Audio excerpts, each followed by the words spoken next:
Well, good evening, everyone, and welcome to our Love and Respect Marriage Conference, and it's entitled The Crazy Cycle. And I just want to say I'm impressed with the few of you that did make it out and brave this cold weather. I think that 32 degrees is going to feel really warm in about a week when the weather warms up. So I want to welcome those of you that are tuning in online. Those of you that are here will probably have received our booklet, and those of you that are online and are tuning in right now, you can actually download the PDF. There's a link in the comments section of the YouTube. Oh, that's right, the description of the YouTube video. And so you can also write in the comments if you're having a hard time with it, and we'll just send that link to you in the comments section. So welcome to all of you, and I just want to, before we begin, explain how we're going to do our 3 sessions together. So in addition to the booklet, you must have received also a schedule that looks like this. And so you'll notice that this is a 3-part series, and we're actually combining sessions 2 and 3 into one part, because it's normally a 4-session. If you look at your booklet, there are 4 sessions in your booklet. So we took sessions 2 and 3 from the booklet, combined them into one, and that will be tomorrow morning at 11. And then our final session will be tomorrow afternoon at 3 p.m. And so tonight is entitled, What is the Crazy Cycle? And then tomorrow we'll get into some of the aspects of the crazy cycle, and the 4th session will be Breaking the Crazy Cycle. So, welcome, and for those of you that are new to Love and Respect, Emerson Eggerichs is the founder and speaker and director of this ministry. And Emerson Eggerichs has a passion for helping people in their marriages. When he was 2.5 years of age, he watched his dad almost strangle his mom. And that had a major impact in his life.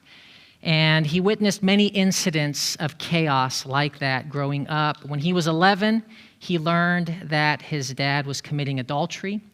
His parents divorced, they remarried, then separated again. And as an adult, he felt called by God to help couples understand why they fight and how to stop hurting each other. So I can relate to Emerson's childhood experience. Growing up, maybe not as traumatic or chaotic, but I grew up in a home where there was a lot of fighting. And when Melissa and I got married at the age of 24, and by the way, I'm so glad to have my beautiful wife up here with me, Melissa, for those of you that don't know her. And she and I got married at the age of 24, and we kind of thought that we were going to have, a trouble-free marriage. We saw things growing up in our home, and we were determined that we were going to break the cycle. And very soon into our marriage experience, we realized it's not as easy as we thought it was going to be. Now, we have a great marriage, and I'm so grateful that she is with me up here, and she's willing for us to share some of our story as we interact through this conference.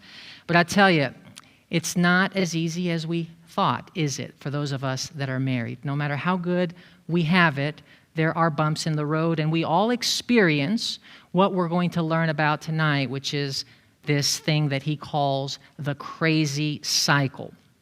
Well, one of our wedding gifts, our first year of marriage, was the book Love and Respect, and I'm going to be talking more about it tomorrow.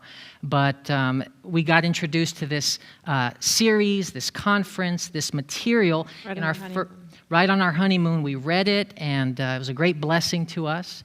It's not a silver bullet to assure or guarantee a trouble-free marriage, but it really has been a blessing to us. So we're up here just simply to share with you that this resource, this tool, has enhanced our lives, it's enhanced our family, our marriage, and we hope that it will be a blessing to you as we go through this journey together the next 2 days. So at this time, I'm just going to play a 15-minute video that will introduce you to this idea of the crazy cycle, which is the title of our conference. This is a Christian conference, this whole concept of love and respect in marriage is based on the Bible. And so we will pray together. And so I'm going to invite you to bow your heads wherever you are. And let's pray and ask God to be with us as we go through this. Father in heaven, we're thankful this evening that you've brought us together, some in person, some online, to learn together, learn from one another. And Father, I just pray that as we learn from Dr. Eggerich's experience, learn from your word about love and respect and our needs and our mate's needs, I pray that your Spirit will teach us and be with us and fill our hearts with this understanding of how to minister to our spouse and how to relate to one another. We ask this in Jesus' name. Amen. All right. At this time, I'm going to play a video for you, and I'm just going to get this set up here, and here we go. After this 15-minute video, which introduces the crazy cycle, we'll have some time to debrief and talk about it and interact a little bit. Meet Brad. They've been married for a while now, and like many couples, they don't always see eye to eye. They love each other, but conflicts arise and small misunderstandings escalate into what seems like a never-ending back and forth. Soon they're feeling angry, hurt, and resentful. They sit alone and wonder, how did we get here? Welcome to the crazy cycle. We all know that we should love our spouse, but many of us are unaware of the specific needs that God has built into men and women. He created women with a deep longing to feel loved.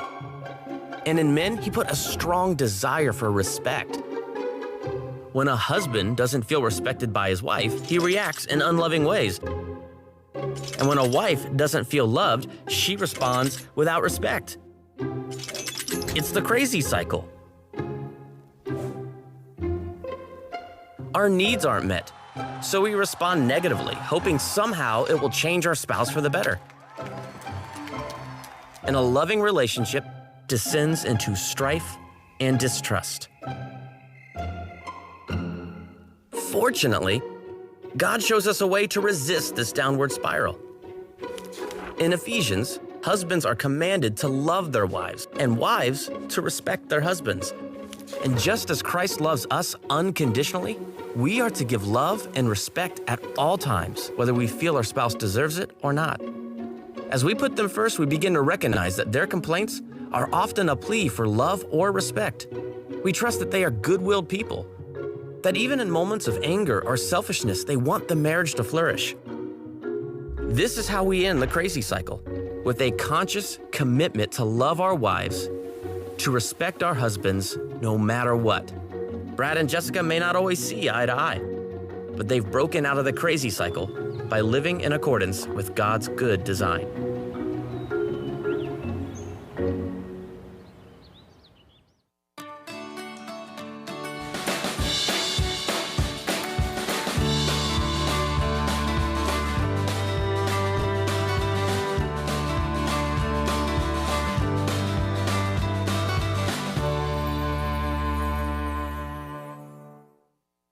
Have you ever had a conflict with your spouse when suddenly the issue didn't seem to be the issue and you saw their spirit deflate?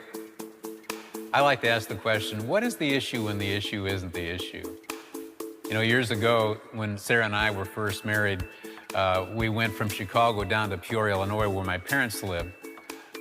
It was during the summer, and at that time I wore contact lens, and we drove 3 hours, got there, I'm going to bed that night, and I realized I forgot my contact lens case. And so I thought, well, I've got to improvise here. So I went and got 2 juice glasses.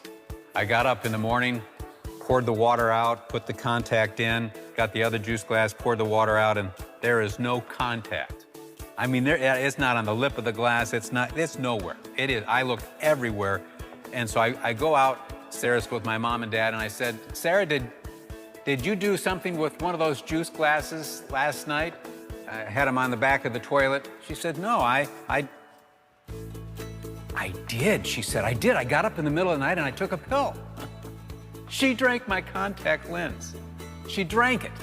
I couldn't believe it. I said, I can't believe that you drank my contact lens. She said, well, I can't believe that you would put your contact lens in a juice glass on the back of the toilet. I said, well, I can't believe that you drink out of a juice glass on the back of a toilet. We were having this heated fellowship moment. We were going back and forth in front of my mom and dad, and Sarah's feeling a little embarrassed. I'm coming at her at this moment, and it's heated. And suddenly, Sarah's spirit begins to deflate. And at that point in time, the issue wasn't about the contact lens. Something else was going on in her heart. And it took me a while as a newly married guy to begin to figure out, but I certainly knew that the issue wasn't the issue. Something else was happening in Sarah's spirit, but I didn't quite know exactly what that was. So I began to think, what is the issue when the issue isn't the issue? Several months later, it's Christmas, and we're coming from Chicago down to Peoria again, and Sarah's a farm girl from Indiana. She's a Hoosier. She's on a farm, 2,000 acres, and she can do it all. She can cook, she can, she does it all. She sews, and she made me a special gift. I didn't know it was a special thing that she had made. It was a jean jacket. She had done it all by hand, put it all together, and it was that last special Christmas gift on Christmas morn. She was so excited about it, and so we'd already opened up all the presents, and now came this moment where she hands me this special gift, and I'm very excited, and I open it up. It's a jean jacket, and I put it on, and I say thank you, and I'm getting a feel for it. She's watching me, and suddenly she says, you don't like it. I said, I do like it. And I'm continuing to test it out, button it up, and she said, you don't like it. I said, I do like it. And then I continued to look at it, start to take it off. She said, you don't like it. I said, Sarah, why are you saying that I don't like this jean jacket? Because she said, in my family, when we like something, we go, thank you, thank you, thank you, thank you, thank you, thank you, thank you. I said, in my family, we say thank you. But at a certain point, my spirit deflated. And I wasn't totally in tune with it at that time, but I've since come to the realization of what was going on. I just kind of withdrew and just sank, deflated. And I began to analyze that this kind of thing goes on with many couples. It perhaps goes on with you. Perhaps you've had that experience this week, this month. You just sense the issue isn't the issue. The issue's real. The contact lens is real. The jean jacket is real, but it's not the root issue any longer. This series is going to answer the question, what is that issue when the issue isn't the issue?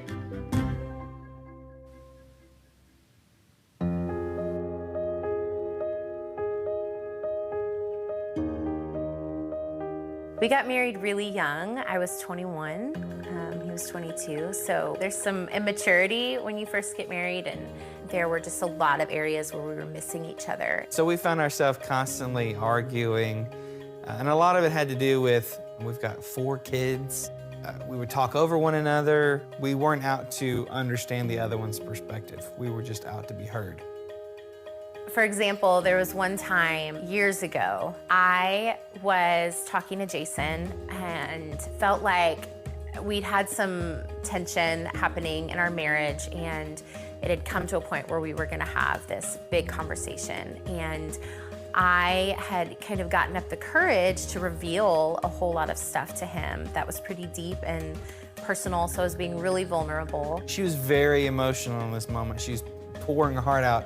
And the one thing I didn't want to do was be emotional in return, and somehow now this is about me. I was trying to be respectful by allowing him to kind of take the reins and respond. I wanted her to have the ability to just say what she needed to say and not be a catalyst to make it any worse. So I just didn't say anything and thought it was great. He doesn't say anything, and he doesn't say anything. So I just get up and go get ready for bed, and that's the end of it. And I was so hurt. A few days have gone by now. He came home for lunch from work and was like, hey, I just wanted to talk to you. And I'm like, okay, here it comes. We're gonna talk about this. And he says, I just think that was so mature of us that you could say what you needed to say and I was able to listen. Like he thought we had done this, like made this huge leap in our marriage, and I thought like our marriage was ending because we were on such different pages. He allowed me to then share with him why that made me feel hurt and unloved. He listened to me and he hugged me, and that helped me feel that reassurance that, in fact, our marriage was not ending. The goal wasn't supposed to be me not saying anything so we win. It was supposed to be me hearing what she's saying so that I understand what's going on and understand that hurt and that pain so that we can deal with that and I can help her. We've progressed in life to learning better ways to avoid the crazy cycle or better ways to jump out of it when it's happened. Sometimes I have to ask her what it is she needs so that I can give her love well. Years back, I made a discovery in the Bible that just kind of blew me away. I had the privilege of studying the Bible 30 hours a week for nearly 20 years as a pastor of a church in East Lansing, Michigan.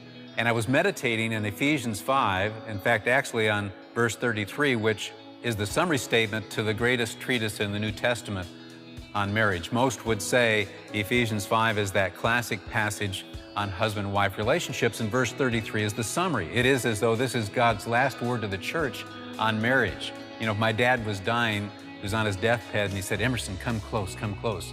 You know that the last words of a dying individual are the most important. It's going to come deep from his soul, and he intends for it to go deep into my soul. Well, in a sense, Abba Father has given us his last words to the church on marriage. He's not dying, but in effect, he is saying, "Come close, church, come close, listen to me. And if you listen to me, everything's going to be okay in your marriage. Everything is going to be okay." Well, what are those last words? Here it is. A husband must love his wife, and a wife must respect her husband. As I was meditating on husbands must love, agape love, this is the Greek word there, and the wives are to respect, I thought to myself, what happens when a wife feels unloved? I'll bet she reacts in ways that feel disrespectful to her husband. What happens when a husband feels disrespected? I'll bet he reacts in ways that feel unloving to her. And suddenly I thought, whoa, without love, she reacts without respect he reacts without love, she reacts without respect, and this baby starts to spin. And I called it the crazy cycle. And over the last 15 years, I've shared just that information with people, and I don't know how many people have said, in 2 minutes, you've described 30 years of my marriage. And this is exactly what happens. When the spirit of an individual deflates, most often the wife is feeling unloved, and most often the husband is feeling disrespected. Now, I need to interject here. The true need for love and respect is equal. He needs L-O-V-E. She needs R-E-S-P-E-C-T. We're not debating the true need. But what we are talking about is the difference between men and women during conflict with regard to a felt need. The felt need is different. We've asked 7,000 people this question. When you're in a conflict with your spouse, do you feel unloved at that moment or disrespected? Get this, 83% of the men, 83% said they feel disrespected. 72% of the women say they feel unloved. That's as different as pink is from blue. The wife is not commanded in the New Testament to agape love her husband. Only the husband is commanded to agape love. That's that unconditional, God-like love. Women love, they just love to love at the level of intimacy. So he's not going to command them to do that. And most husbands during conflict know that the wife loves him. He doesn't lack that unless she has said, "I don't love you." But he does think that she doesn't like him, that she doesn't respect him. And she'll even say, "I love you, but I don't respect you." And even though a woman needs respect, if you show her disrespect week after week after week, she begins to say, "How can you say you love me and treat me disrespectfully?"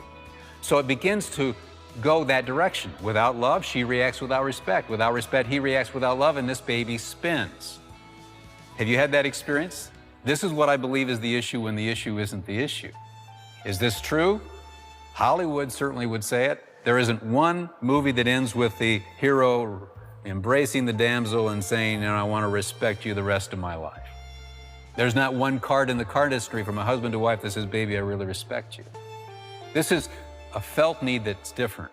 So here's my question to you. Have you had a conflict recently when the issue didn't seem to be the issue and you saw the spirit of your spouse deflate? We believe you're getting on the crazy cycle because, right or wrong, she's feeling unloved and he's feeling disrespected. That's what's going on. How are you going to deal with that? As we continue the series, we're going to tell you how to deal with those moments.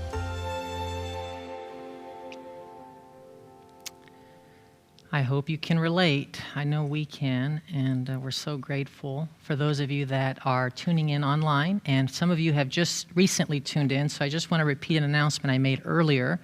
There is a workbook that goes with this series, and it's available to you if you just go on the description section of our YouTube video that you're watching. There's a link to the PDF of the workbook, and we're actually not going to be following the workbook line by line as we go through the session.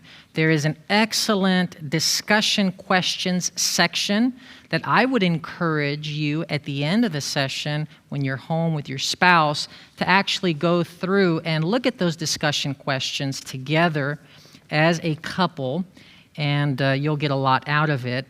And as you're watching the videos that we'll be sharing in the sessions, you don't actually have to be filling anything out in the workbook, but the workbook is there as just supplementary material. It basically just gives you the highlights that we're going to be going through the video and the discussions that follow. So we just heard Dr. Eggerichs explain what is happening when we are struggling in our relationship with our spouse, when the issue that we're fighting about isn't really the issue. And so what is that issue? And he calls it the crazy cycle. And this is when I am depriving my wife of her needs, and she is depriving me of my needs. And so Eggerichs bases this whole concept on Paul's words to the Ephesians in Ephesians chapter 5, verse 33, where he basically gives two separate commands. He commands the wife to respect her husband, and he commands the husband to love the wife. And so why those two separate commands? And so according to Dr. Eggerichs, men and women have distinct needs, and when we deprive our spouse of those needs, we react negatively to each other. And so let's repeat the crazy cycle, and let's make sure that we understand. Without love, she reacts without respect. And without respect, he reacts without love. That's the crazy cycle. We are in this dynamic where we are depriving each other of our needs, and sometimes we think subconsciously that by depriving her of her needs, somehow I'm going to get her to do what I want her to do. Somehow I'm going to have my needs met by depriving her. So by being unloving towards her, somehow that's going to make her treat me better, and vice versa. That's what he means by the crazy cycle. So we're going to break this down basically by sharing with you a few stories, and we'd love to hear some of your stories as well. So Melissa is going to be following the YouTube channel, and there's going to be a chat session there. So if you're online, or even if you're here at the church and you want to just go on our YouTube channel and make some comments, share some questions that we'll get to at the end. This is designed to be interactive. We're not going to be having comments from the floor because of our online audience. Although tomorrow afternoon in our last session, we will have some interaction with microphone. And so we'd love to hear some of your stories, some of your experiences that might illustrate the crazy cycle. But our goal is to break the crazy cycle. And we're going to be talking about that throughout the weekend. So what happens when he feels disrespected? I want to tell you what I do. And you know, a lot of times we're generalizing. Not every couple goes through this in the way that he describes. But I tell you, for me, and I think for Melissa as well, it fits pretty well. When I feel disrespected, I withdraw. Silence. My withdrawal, of course, is going to be interpreted as unloving, right? Because at least Melissa, and you can expound on this, you want to talk about it, right? Whenever there's an issue, you don't want there to be silence. You want us to be able to resolve before we go to bed, right? And so my withdrawal, because I feel maybe disrespected in some way, maybe it's what I would interpret as nagging, you know, what I do a lot, which definitely upsets Melissa, and she'll expound on this in just a moment. I go and get a drink of water, and I leave the glass on the counter, and then I go and get another drink of water, and then another glass, and the glasses sometimes accumulate, and sometimes I'm so consumed with life and thoughts about other things, I'm not even thinking about it, and she's asked me to make sure you use the same glass and wash your glass, because I like to see my counter clean. I like to see the sink empty of dishes. And so the fact that I'm not paying attention to that is interpreted as unloving, because if I really care for her, I would do the things that she desires. And so what I would interpret as nagging or a complaint leads me to withdrawal in an attempt to protect myself from being disrespected. Okay, now this is a minor thing that happens in our home. We're just using a real example of a minor conflict, because remember, the issue that we think is the issue is not the issue, right? And these minor things eventually lead to bigger challenges, bigger fights, if you will.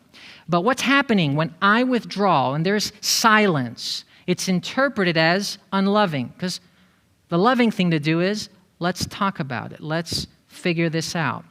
In an attempt to protect myself, I withdraw, and I think I'm protecting the marriage by avoiding conflict, while she deflates because she just wants to talk about it. So her complaint, while interpreted as disrespect, is a plea for love.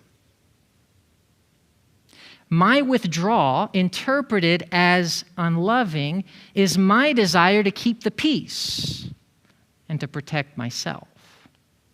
This is what happens. So we're going to talk a little bit about our honeymoon, and I'm going to let Melissa get into it, because I know you all want to hear from her. I can't do all the talking. But Melissa and I, we thought we knew each other pretty well when we got married. Like I said, we felt like, we're going into this fully equipped. We went to a Christian college. We both studied for the ministry. We were both in ministry, came from homes where we saw a lot of conflict, and we had a really good premarital course, which really we do to this day feel like equipped us very well. We got the Love and Respect book, and we were reading it together. But there were three things that happened on our honeymoon that kind of already gave us a glimpse that marriage isn't as easy as we thought. So, Melissa, you worked really hard to get our honeymoon prepared. We had just a great place. And so tell us about our honeymoon. Well, I think this is to illustrate also partly how many expectations we bring in, and it's rare that we speak our expectations, right? We just have these expectations. And of course, the way we grow up also influences things that we just take for granted. And so our honeymoon was short. We spent 3 or 4 days at a bed and breakfast at the foot of the Shenandoah, the Blue Ridge Mountains in the Shenandoah Valley in Virginia. And so I'm picturing us taking 1-hour hikes up the top of the mountain with like waterfalls And In your family, you all did. A walk in your family is, so in my family growing up, when we take a short walk, we take a 1-hour walk. When we go for a regular walk, we walk for 2 or 3 hours. To this day, my father, he walks 2 hours every day. When it's real bitter cold, he walks less, but he walks every day. And so I took for granted, and in Diego's mind, I soon came to find out 15 minutes was a long walk. well, in my family, we walk to the car, we walk to the grocery store. Exercise is playing basketball or running. But for me, this idea of you go for a long hike in nature wasn't common foreign. growing up. And so, we went on a walk. We walked about 15 minutes to the foot of the trail. And then he's like, let's sit and let's hang out. And then he's like, okay, let's go back. We're done. We had a nice walk. And I don't think I knew how to voice the expectation or, Yeah. Yeah. So there were 3 things. Another thing was you prepared a number of documentaries that you were excited that we were going to watch together during our downtime in the room, and I was excited about them too. And then you put on the documentaries. I was enjoying the documentaries, but what happens when I enjoy watching something? He just puts him to sleep. Yeah. The better the documentary, the faster he goes to sleep. Yeah, so I'm falling asleep. How does that look to her? You know, how excited do I look about the documentary she planned for us to watch? There were several of them, and they were all great. And eventually, we did watch all of them in their entirety during our first year of marriage, but we hardly got through one. I guess I was so tired from those 15-minute walks. I needed to sleep. And so growing up, I had a television in my room, and I would just put myself to sleep watching television. So to this day, if I'm watching something good and it's past 8, I'm falling asleep.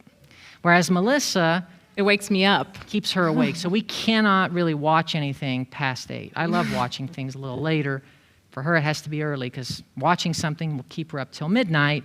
And so another thing that caused a little bit of a challenge during our honeymoon time, because really it was a whole month. It was 3 days at the bed and breakfast, but then we were going to spend some time in Canada. We traveled visiting family. So we had the wedding in Virginia, then we were going to move to, he was living in Brazil, and then I was going to move to Brazil. And so we had a month, we had 3 days at the bed and breakfast, and we spent a month visiting family members and preaching in churches. I was involved with administration in my work in Brazil. I was one of the leaders of an institution, and people were calling, there were emails to answer, and during those 3 days at that beautiful bed and breakfast with all those beautiful plans you made, I'm sometimes answering an email. I had to run to the bank. Well, what happened was the night of our wedding, we arrived at the bed and breakfast 10 p.m., and we opened the door, and the lady says, there's an emergency phone call from Brazil.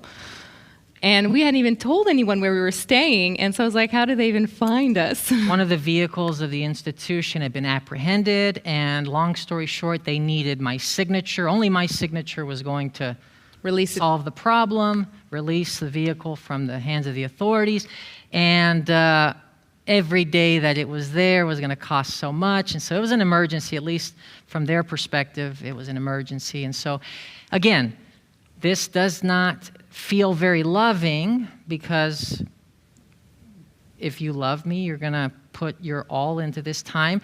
And the truth is, it's true. I mean, looking back, I would do my honeymoon so differently. We had a good honeymoon. I mean, those were just little things that we didn't talk about even till later. There was no fight in the honeymoon. It was just things that as we reflect, we were like, wow, we thought it was just going to be like this. And it turned out that it caused just those little disappointments early on. But then our first year in Brazil. But I was going to say, what happens sometimes is it's not always a big fight, but you have these little deflating moments, and then those accumulate, and then that can cause, then something else can happen, and then it's like, it boils over, because then everything is accumulated, and then something small happens, and then you kind of make it to a big thing because you've been accumulating these feelings. That's right. So our first year in Brazil. Now, just appreciate this for just a moment. Melissa is from Canada. grew up speaking French, English. She learned Portuguese in 3 months. She learned Portuguese before we got married and even moved to Brazil. Her Portuguese was really good. Within 3 months living in Brazil, she was speaking so fluently that people didn't even know she was a foreigner. They thought she was from the south of Brazil. She had an accent, but not a Rio accent. And so I was really excited because I could tell her transition to Brazil was just going to be so smooth. I mean, she learned Portuguese. She is just amazing at adapting to different cultures. She is so smart. She's got computer skills. She's just going to, she was going to work at the institution, and her department was different than mine, but I just knew she was going to do great. And so what was that first month like in Brazil for you? It was really hard, the adaptation. I didn't know how to use a phone. Like, I couldn't make a phone call because it's totally different the way they'd use number, how to dial out, like the number of numbers on a number. And you're like, what's the area code? What's the long distance? And I just remember being really frustrated because I felt so, I'm not sure what the word is, but I felt like I couldn't do things, and I felt like he needed to help me adapt more, and he's like, you're doing fine, you don't need any help. You felt dependent. Yeah, I did feel dependent. Yeah, and you were used to being independent as far as those basic things. Yeah. Driving, making phone calls. The culture, even though we knew you were going to adapt well to the culture, there were some cultural adaptations, and I kind of made some assumptions that you just figured out, and I wasn't as attentive to your needs. That led to? So I think it's a good thing to point out, for example, he wasn't doing that to be unloving, but it felt like he didn't care. Like, you just kind of sink or swim, I'm throwing you in the deep end, you'll figure it out. But it's a feel of loving. So then, sometimes then I would get snappy because I felt stressed, and so then if I get snappy to him, then he's withdrawing more. And so then I'm feeling like he's more far away. And so one of the things that Emerson stresses is that most of the time we're not intending to be unloving or disrespectful. Right. Is that clear? Like, good-willed people, and I believe we're all good-willed people. He uses that phrase a lot. People that are good-willed, they're not marrying that person thinking, how am I going to make their lives miserable? How am I going to hurt them? And so most of this talk of being unloving and disrespectful is unconscious lack of love and unconscious lack of respect. You're not thinking, I'm going to intentionally deprive her of love so that she will meet my needs and vice versa. But it happens anyways. It's a perception. And so what happened one day at work, something that made me feel disrespected. Of course, I don't know what's going on in her mind fully. I'm beginning to see that, okay, there's some frustration here, but we're still learning to communicate. We thought we knew each other really well, but no matter how well you think you know your mate, once you get married, you're going to find out there are 1,000 things and more, and we're still learning to this day, right, about each other. But one day it boiled over, a moment of frustration, and she didn't do anything drastic. She didn't yell or, say something mean, but she responded in a way that made me feel embarrassed in front of a coworker. Again, if you were to see it, nothing big, you'd think nothing of it. But to me, it felt like I was being disrespected because any of you ladies, some of you watching online, have you ever embarrassed your husband in public? Or maybe you don't know. Men, have you ever felt embarrassed, disrespected? Maybe it's a critique. Like sometimes the wife will say something about her husband to friends, and he's there, and he's not reacting negatively, but inside he's like, man, can she just stop saying this? And so I think that one thing that men sometimes feel, this makes a man feel disrespected, is when he is embarrassed in front of peers by their spouse. And and they're not trying to be disrespectful. On that day, all Melissa was trying to do was communicate to me, I don't know how to make this phone call. And she was just simply communicating her need, but it was like, embarrassing, the way it was done and in front of whom it was done. And so that led to withdrawal. It led to what Emerson calls being secretly mad at her. Now, another thing that happened our first year of marriage, which is interesting, again, this illustrates how we don't know each other as well as we thought, and we bring to our marriage expectations based on how we grew up and what we saw in our parents. Mealtime. Mealtime for Melissa growing up was very different in my home. Mealtime was, my mom would leave the food on the stove, everybody would go and get their food, and I would just go to my room and watch whatever I was watching. There was no this sit down together as a family and have a meal, whereas what was mealtime at your home like? Yeah, we sat down and talked a lot. There was a lot of talking. Sometimes you'd sit hour and a half. Well, even in the French Canadian culture, if you have people over, you sit at the table and you spend 2 hours at the table, because even when the food's done, you just stay there and talk and talk and talk. Meal time is talk time. So what was mealtime like our first couple months? He can't stand talking while he's eating. He doesn't like. And so at first it comes like, for me, it was hard to overcome that fact that that's just how we grew up. It just felt so it felt like he was upset all the time, because he just had nothing to say and he didn't want to talk. And so I think part of how understanding the crazy cycle, though, helped us a lot is these concepts of the goodwill, understanding people don't do things to hurt. And around that time, we had a talk and we said, we have to always assume the best intentions, right? If you're coming across upset, I have to assume that you're not upset at me unless you say so, specifically. Mm-hmm. But it felt like I was upset, right? Still felt like it, but yeah, because trying I to was overcome quiet. the feeling. I was quiet during mealtime, and on my end of things, a lot of times I would come home for lunch because we lived right there on the campus of the institution, so it was a walk from the office to the house, and my mind was just on work. I was very immersed in my work at the time, probably more than our whole married life. That first year of marriage was also my most stressful year of work. And I would come home for lunch and I would just be like playing in my mind, what happened that morning, what I needed to do in the afternoon, and just thinking about work.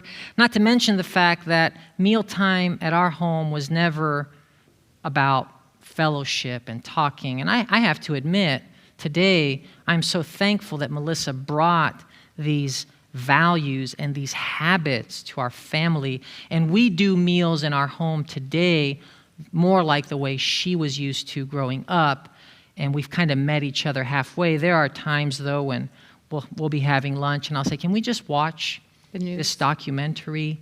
I've been meaning to catch up on the news, and we'll just have a quiet meal where we're just all sitting at the table and we're watching a clip of something or the news. But anyways, that first year of marriage, I'd be sitting there and I was not upset at her. I wasn't thinking about, I'm angry because of what she did. It was just because I was consumed. But hey, she's never spent 24 hours with me 7 days a week until now. So now she's getting to know me and seeing quiet moments that she didn't see when we were dating. And those quiet moments felt like, hey, is he angry? Is he upset about something? But it's really just to show that some things that in and of themselves were never meant to be hurtful can become a real problem. It's like that proverbial, fights over the toothpaste in the bathroom. You hear about she squeezes at the middle and he squeezes at the end. The issue is not really the toothpaste. The issue is how people are feeling and how they let the feelings get worse and worse, and this snowball effect that then has a negative effect on your relationship. Very well. Well, I want to throw out a couple of questions for you as we bring today's session to a close. And by the way, tomorrow, 11:30-ish for our church service is when we'll be doing the next session. And we're going to be talking about her needs, unconditional love. In other words, no matter how disrespected I may feel, love must be extended to her unconditionally. His needs unconditional respect. No matter how unloving he may be, her response should always be one of respect, even if it means disagreement. That's going to be our session tomorrow. But I want to throw out a couple of questions. So Egrich's whole thesis, this whole seminar is based on this idea that Paul commands husbands to love their wives and wives to respect their husbands. And this is a command found in Scripture, and Paul is the one writing. And so he talks about women respecting their husbands and husbands loving their wives. Was this command given because of a cultural, patriarchal understanding of men and women? Or was this based on how God created us? In other words, our God-created differences, are they just biological? Or is Paul actually speaking here based on the created order when he says, hey, husbands, give them what they need, which is love, and wives, give them what they need, which is respect. And of course, Melissa, do women need respect? Yeah, but I think Emerson, I like the way he said it. We both need love and respect. But it's the idea of a felt need. Mm-hmm. And is this felt need based on nature or nurture? In other words, we know that in the first century when Paul was writing, it was a patriarchal society. Women were considered second-class citizens, and there was this idea that women are the servant. And so a lot of people take offense when they read Paul, when they see that he's saying that women should submit or respect. He uses those two words in Ephesians 5. And some people have said, you know what, this is just based on culture. Paul was writing this because that was the culture of his day. And so one of the questions we need to ask as we go through this journey together, is this something that Paul was speaking based on the created order? Or was this just a reflection of his culture? I'd love to hear from some of you in our comments on that question. Is that question clear? Some of you that are listening online, I'd love to get some feedback. I think that this is an important question to answer as we go through this, because the whole seminar, the whole conference is based on this very passage in Ephesians chapter 5, verse 33. Now, I don't know how you're going to answer it, but I'll tell you this. In our married experience, in our marriage life, we found this to be true. We found it to be true. Now, I need to treat her with respect, and I love to be loved by her. She's a caring person, attentive to details, and she just pours love into our whole family, kids and me, and I love that. But when I feel disrespected, that's when I respond negatively. So what Paul says in Ephesians 5:33, and as Egrich unpacks it, it has just so met our experience. And I think it's important to maybe explain the idea of felt need. So if you were disrespectful to me, then I would feel like you don't love me. Like if you act disrespectful towards me, I think I would feel like you don't love me. Good point. Yeah. And so in the same way that I'm not sure how it goes the other way. I guess it works the other way too. But it's that felt need of what you feel like you need. Well, yeah. If you deprive us of love, if you deprive me as a husband of love, it would be, in my book, a lack of respect for me as a person, a contempt for me as a person. Let's say you say, you know what, I'm going to stop cooking for this man because he's, not worthy and he's whatever. That attitude of depriving me of whatever needs, you do, needs, that would be interpreted as disrespect. And again, part of this is culture. Part of it is culture, It's like in the culture I was raised in, there was this expectation that the wife does certain things, and it's not necessarily biblical, right? Right.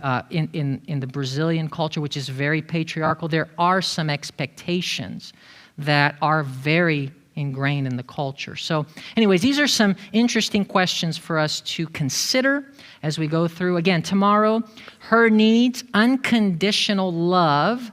His needs, unconditional respect. You can take a little peek at where we're going by looking at sessions 2 and 3 in your workbook.